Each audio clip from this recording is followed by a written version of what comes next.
बजेटमध्ये मोदी सरकारचं नोकरदारांसाठी मोठं गिफ्ट, 12 लाखापर्यंतचं उत्पन्न करमुक्त. पुढच्या आठवड्यात नवं इन्कम टॅक्स विधेयक मांडणार.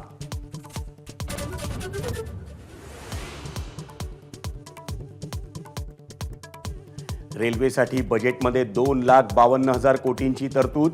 या वर्षात प्रवाशांच्या भेटीला 200 वंदे भारत, 100 अमृत भारत आणि 50 नमो भारत ट्रेन येणार. संपूर्ण विद्युतीकरणाचं रेल्वेचं लक्ष्य.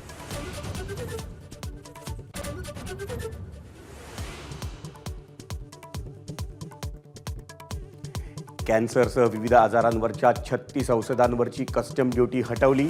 इलेक्ट्रिक वाहनं, मोबाईल, चामड्यांच्या वस्तू, LED, LCD स्वस्त होणार.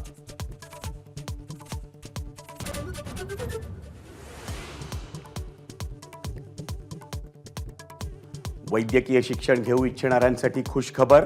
वैद्यकीय महाविद्यालयांमध्ये वर्षभरात 10,000 तर 5 वर्षात 75 जागा वाढणार.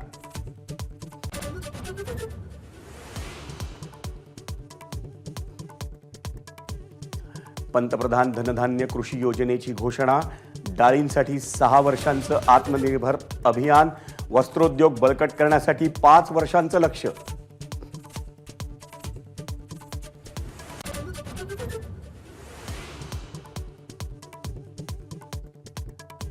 दोन घरं असणाऱ्यांना मोठा दिलासा. दोन्ही घरांवर आता कसलाही कर नाही. दोन्ही घरं स्वतःच्या मालकीची दाखवता येणार.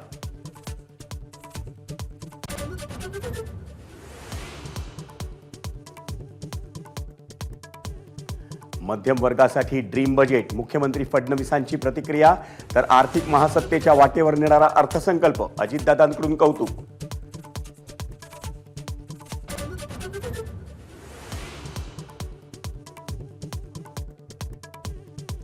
मुंबई MMR मधील रिक्षा आणि टॅक्सीचा प्रवास आजपासून 3 रुपयांनी महाग.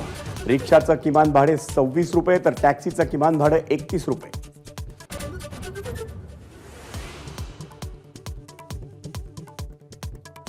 आता जोडायची वेळ आहे. ABP माझाच्या मुलाखतीत मंत्री संजय शिरसाटांचं मोठं वक्तव्य.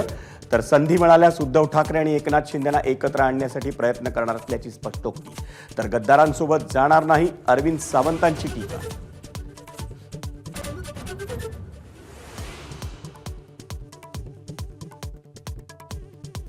नामदेव शास्त्रींनी धनंजय मुंडेंना दिलेल्या पाठिंब्यावर प्रतिक्रिया देणं पंकजा मुंडेंनी टाळलं. तर गडावरच्या माणसांनी शेवटच्या माणसाचंही ऐकलं पाहिजे, आव्हाडांचा सल्ला.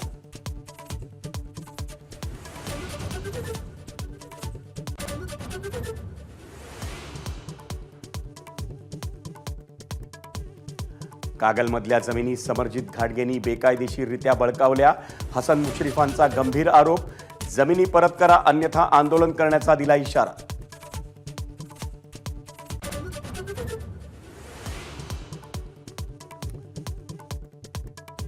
छत्रपती संभाजीनगरमध्ये गजानन ॲग्रो सेल्स कॉर्पोरेशनच्या गोडाऊनमधून शाळेच्या मध्यान्ह भोजनाचं धान्य जप्त. खिचडीची डाळ, तांदूळ विक्रीसाठी जात असताना पोलिसांकडून कारवाई.